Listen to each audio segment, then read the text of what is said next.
제목으로 같이 말씀을 살펴보도록 하겠습니다. 우리 옆에 있는 분들과 한번 인사했으면 좋겠습니다. 평안하십니까?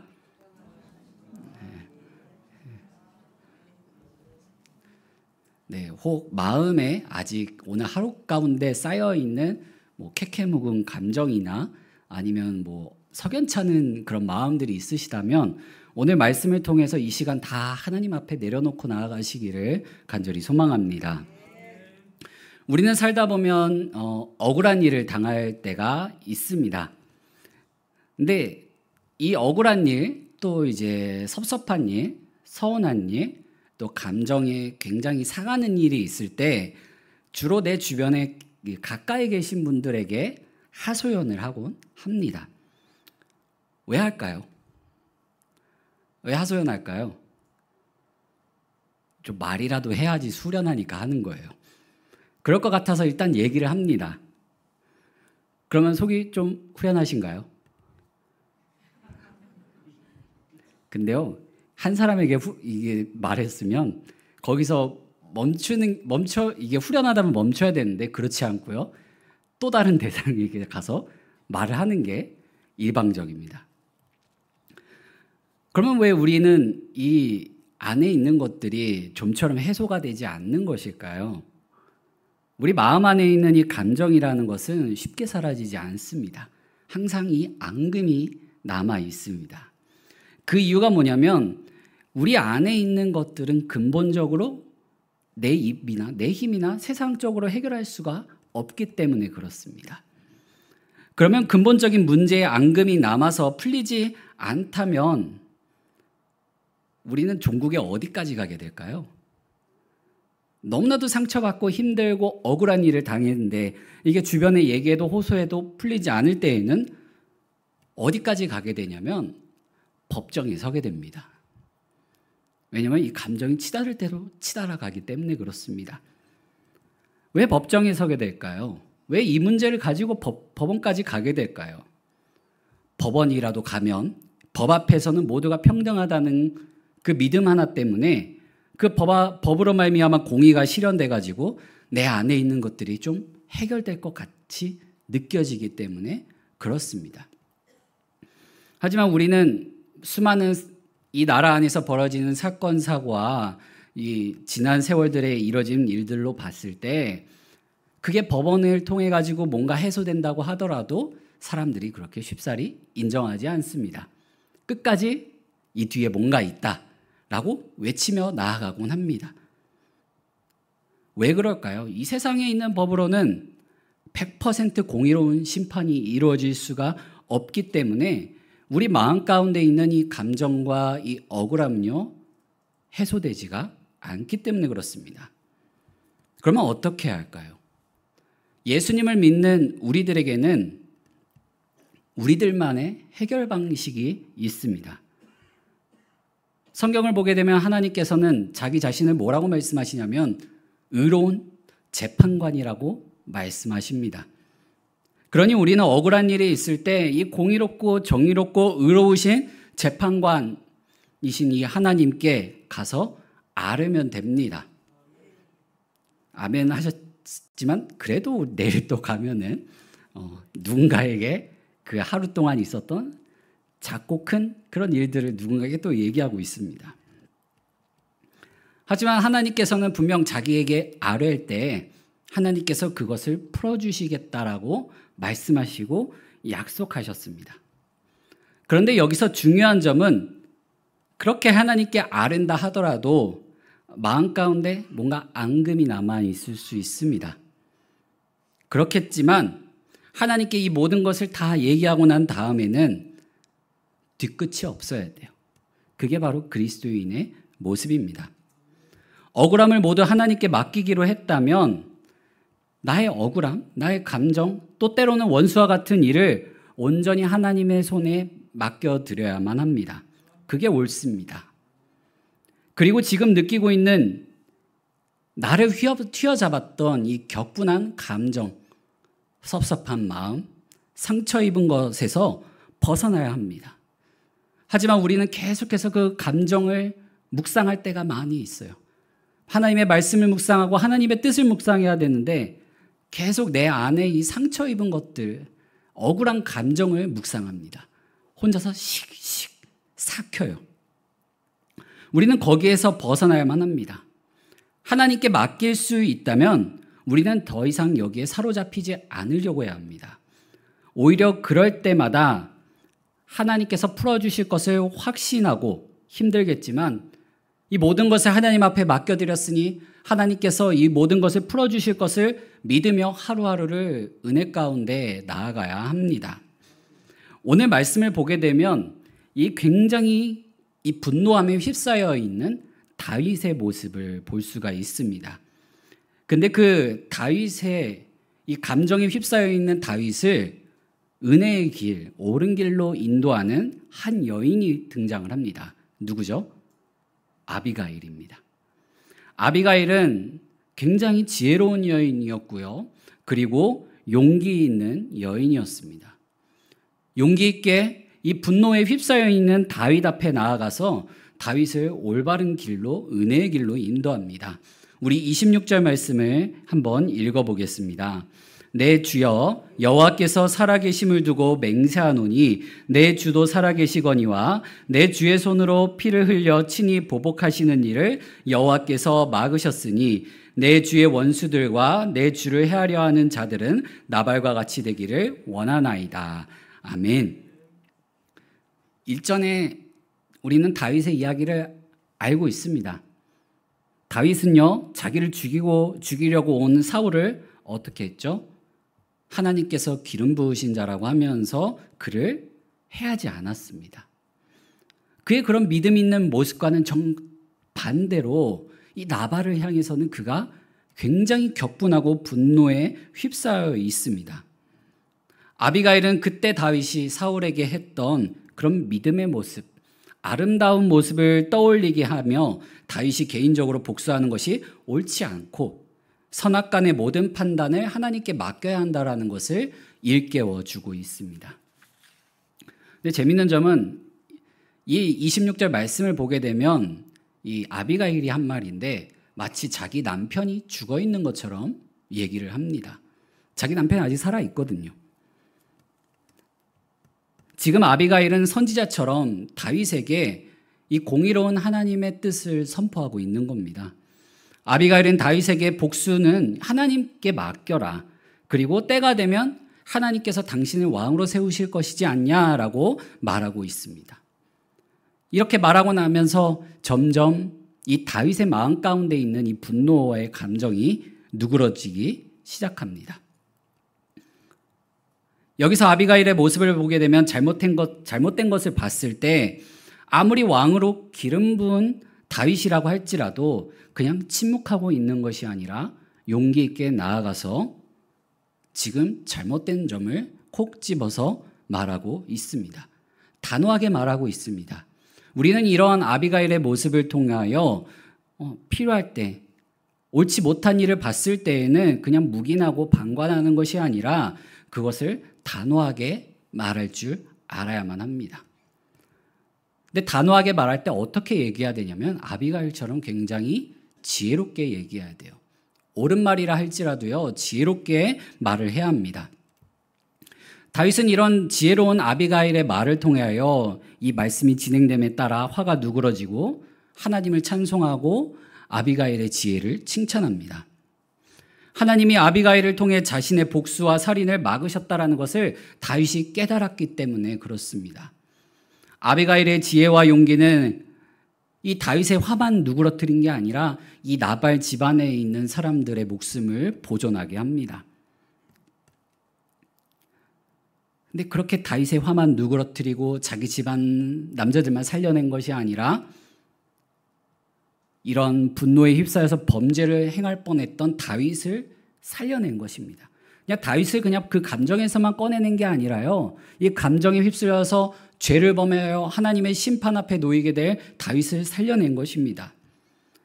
만일 다윗이 교만하고 어리석은 인물이었다면 자기 앞에 나온 이 나발의 아내인 아비가일에게도 이 분노를 쏟아냈겠죠. 하지만 다윗은 그렇지 않았습니다. 이 여인이 용기를 내어서 나와서 한 말을 보고서 거기서 하나님의 뜻을 깨닫습니다. 다윗은 지혜로운 아비가일을 통해 하나님 앞에서 다시 겸손함과 총명함을 되찾습니다. 여러분은 주로 무엇에 분노하십니까? 우리는 살아가다 보면 화를 낼 때 보통 하나님의 나라와 그의 의를 위하여 분노하는 경우는 거의 없습니다. 나와 관련된 일로 분노할 때가 굉장히 많습니다. 보통은 우리는 굉장히 큰 문제를 직면하게 되었을 때 만약에 이 문제가 집 바깥에서 벌어진 일이라고 한다면요, 굉장히 긴장하고요, 내 마음을 다스리고요, 감정을 쉽사리 표출하지 않습니다. 그래서 분노의 감정이 생기더라도 잘 다스리고 이겨나가려고 합니다. 그런데 집에 와서는 어떻습니까? 굉장히 작은 문제에도 화를 냅니다. 분노합니다. 긴장하지 않게 되다 보니까 또한 그 기대가 무너지면 크게 화를 내곤 합니다. 잘하는 것 같다가도 별일 아닌 것 같은 거에 화를 내게 되고요. 바깥에서는 잘 참아내다가도 집에 오면은 이 모든 긴장의 끈을 풀어놓으면서 나에게 가장 가까운 이들에게 쉽사리 화를 내곤 합니다. 또 교회 안에서도 너무 오랫동안 이제 같이 얼굴을 보며 이제 봉사하고 신앙생활을 하다 보면은 열심히 봉사하다가도 인정받지 못할 때에 쉽사리 삐지곤 합니다. 그래서 조금 그런 시간을 두고 우리가 지내다 보면은 우리 사람의 이 죄인의 이중적인 모습이 드러나게 되는 것입니다. 그렇다고 해서 우리의 분노가 막 이유가 없는 건 아니야. 나름 일리는 있습니다. 내가 처한 어려운 상황 때문에 마음에 여유가 없어서 벌어질 때도 있고요. 내 주변에 이 어리석은 나발과 같은 사람, 쉽사리 남을 무시하는 이 나발과 같은 사람, 지켜주고 돌봐줘도 대가를 지급하지 않는 그런 나발과 같은 사람들이 계속해서 내 눈에 띄기 때문에 그럴 수도 있습니다. 그 외에도 우리 삶 가운데 나의 감정을 폭발시키는 수많은 일들이 있습니다. 우리는 성경 안에서 다윗을 굉장히 큰 선왕으로 봅니다. 하지만 다윗도 우리와 같은 성정을 지닌 사람이었습니다. 그래서 한 사람을 꼭 죽이고야 말겠다라는 그 분노에 휩싸여 있는 게 바로 오늘 우리가 읽은 말씀 속의 다윗의 모습입니다. 우리도 이와 같이 분노에 휩싸일 때가 참 많이 있습니다. 때로는 분노에 휩싸이면 앞뒤 분간 없이 눈이 돌아갈 때도 있습니다. 하지만 아까도 말씀드렸듯이 그리스도인들에게는 해결 방법이 있다고 말씀드렸습니다. 그게 무엇이었죠? 하나님 앞에 다 내려놓고 가는 것입니다. 다윗도 그게 필요했습니다. 그게 필요했는데 그 일을 도와준 이가 누구였냐면 아비가일이 다가와서 다윗이 그렇게 할 수 있도록 일깨워 주었습니다. 아비가일의 모습은 다른 사람에게 책임을 돌리지 않습니다. 그 말은 뭐예요? 다윗이 당신이 지금 그러면 옳지 않아 이렇게 얘기하는 것이 아니라 옳은 말을 굉장히 지혜롭게 하고 있다는 겁니다. 지금 자기의 남편 나발이 이 모든 상황을 만들긴 했어도 그 앞에서 다윗 앞에서 이 남편이 어리석은 남편이 이렇게 얘기하지 않았습니다. 어떻게 했냐면 이 다윗의 화를 누그러뜨리기 위해 나름대로의 음식들을 예물들을 준비해서 다윗 앞에 다가갔습니다. 그리고 이 히브리어로 봤을 때 다윗 앞에서 아비가일은 뭐라고 표현하냐면 여종 내주라는 말을 무려 31번이나 오늘 우리가 읽은 말씀 속에서 사용하고 있습니다. 그 말은 뭐냐면 남편의 죄가 곧 나의 죄라는 것, 나의 죄로 여기고 지금 나아가고 있는 것입니다. 지금 남 탓을 하고 있는 것이 아니라 내 남편이 지은 죄도 내 잘못이 내가 잘못했으니까 내 얼굴을 봐서라도 이 분노를 가라앉히길 바라는 마음으로 계속해서 다윗에게 말을 건네고 있는 것입니다. 이렇게 얘기하니까 다윗이 뭘 느끼게 될까요? 지난날 하나님의 은혜를 돌아보게 합니다. 28절에서 29절 말씀을 같이 한번 읽어보겠습니다. 주의 여종의 허물을 용서하여 주옵소서. 여호와께서 반드시 내 주를 위하여 든든한 집을 세우시리니 이는 내 주께서 여호와의 싸움을 싸우심이요 내 주의 일생에 내 주에게서 악한 일을 찾을 수 없음이니이다. 사람이 일어나서 내 주를 쫓아 내 주의 생명을 찾을지라도 내 주의 생명은 내 주의 하나님 여호와와 함께 생명싸개 속에 쌓였을 것이요 내 주의 원수들의 생명을 물매로 던지듯 여호와께서 그것을 던지시리이다. 아멘. 아비가일이 이렇게 지혜롭게 다윗을 설득해 나갑니다. 이렇게 설득하고 지난날 하나님의 역사하심과 앞으로 하나님의 행하실 일들을 다윗에게 기억나게 만듭니다. 다윗이 마주하고 있던 위기는 분노에 사로잡힌 것도 있었지만 무엇보다도 그가 이스라엘의 왕으로서 기름 부음 받은 자라는 거였습니다. 그런 다윗에게 아비가일의 말은 자신이 하나님의 종이라는 정체성과 소명을 떠올리게 만듭니다. 그리고 과거는 뒤로 한 채 앞으로 있을 이 미래에 대해서만 얘기를 합니다. 30절 말씀을 보게 되면 여호와께서 내 주에 대하여 하신 말씀대로 모든 선을 내 주에게 행하사 내 주를 이스라엘의 지도자로 세우실 때에, 아비가일은 자기의 입장을 고집하지 않고요, 계속해서 이 다윗의 입장에서 얘기를 해나갑니다. 아비가일은 상대방을 위로하고 또 그냥 위로하는 것에서 멈추지 않고요, 그의 사명을 일깨우고 회복시켜 일으키게 합니다. 이 일을 위해서 지금 내 마음이 어떠한지, 내 의도가 어떠한지 말하는 게 아니라 상대방의 입장에서, 상대방의 마음에서 상대방이 지금 어떤 위치에 있는지에 대해서 얘기를 합니다. 그러자 분노했던 다윗이 하나님을 기억합니다. 지난날 하나님께서 나에게 행하셨던 일을 떠올리게 합니다. 그리고 앞으로 나의 인생 가운데 어떠한 일을 행하실 하나님이신지를 생각하게 합니다. 지난날 하나님의 은혜, 앞으로 베풀어 주실 하나님의 은혜에 대해서 생각하니까 이제 다윗의 마음에 여유가 생기기 시작합니다. 분노로 휩싸여서 어지러웠던 이 마음이 정리되며 여유가 찾아왔던 것입니다. 그리고 그 가운데 다윗은 자기와 함께 하시는 하나님을 깨닫게 됩니다. 마음이 새롭게 변화된 이 다윗의 입술에서 그제서야 찬양과 고백이 터져 나온 것입니다. 32절 말씀을 같이 한번 읽어보겠습니다. 다윗이 아비가일에게 이르되 오늘 너를 보내어 나를 영접하게 하신 이스라엘 하나님 여호와를 찬송할지로다. 아멘. 다윗이 예전과 같이 이제 하나님을 찬양합니다.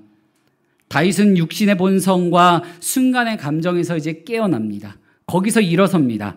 다윗이 하나님의 권위를 잊고 정체성과 소명을 잃어버렸을 때에는 이 분노에 휩싸이게 됩니다.